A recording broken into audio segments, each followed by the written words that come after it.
And it came to pass that the Lamanites came with their thousands, and they came into the land of Antiomon, which is the land of the Zoramites, and a man by the name of Zarahemnah was their leader. And now, as the Amalekites were of a more wicked and murderous disposition than the Lamanites were in and of themselves, therefore Zarahemnah appointed chief captains over the Lamanites, and they were all Amalekites and Zoramites. Now this he did, that he might preserve their hatred toward the Nephites, that he might bring them into subjection to the accomplishment of his designs. For behold, his designs were to stir up the Lamanites to anger against the Nephites. This he did, that he might usurp great power over them, and also that he might gain power over the Nephites by bringing them into bondage.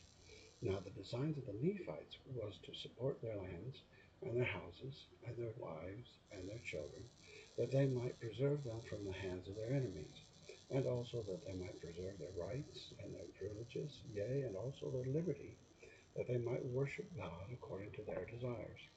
For they knew that if they should fall into the hands of the Lamanites, that whosoever should worship God in spirit and in truth, the true and the living God, the Lamanites would destroy.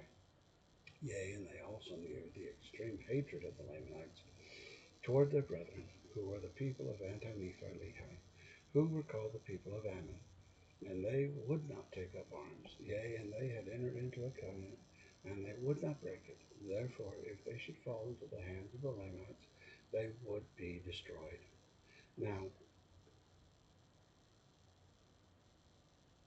and the Nephites would not suffer that they should be destroyed. Therefore, they gave them lands for their inheritance. And the people of Ammon did give unto the Nephites a large portion of their substance to support their armies, and thus the Nephites were compelled alone to withstand against the Lamanites, who were a compound of Laman and Lemuel and the sons of Ishmael, and all those who had dissented from the Nephites, who were Amalekites and Zoramites, and the descendants of the priests of Noah. Now those descendants were as numerous nearly as were the Nephites, and thus the Nephites were obliged to contend with their brethren even unto bloodshed. And it came to pass, as the armies of the Lamanites had gathered together in the land of Antiomon, behold, the armies of the Nephites were prepared to meet them in the land of Jershon.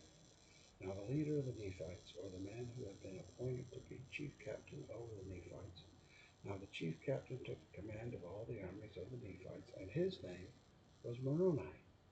And Moroni took all the command and the government of their wars, and he was only 25 years old when he was appointed chief captain over the armies of the Nephites.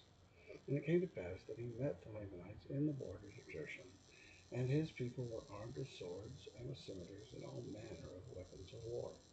And when the armies of the Lamanites saw that the people of Nephi, or that Moroni, had prepared his people with breastplates and with armed shields, yea, and also shields to defend their heads, and also they were dressed with thick clothing.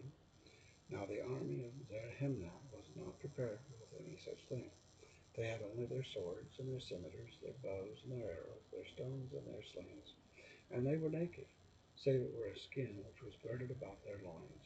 Yea, all were naked, save it were the Zoramites and the Amalekites. But they were not armed with breastplates, nor shields. Therefore they were exceedingly afraid of the armies of the Nephites because of their armor, notwithstanding their number being so much greater than the Nephites. Behold, now it came to pass that they durst not come against the Nephites in the borders of Jershon.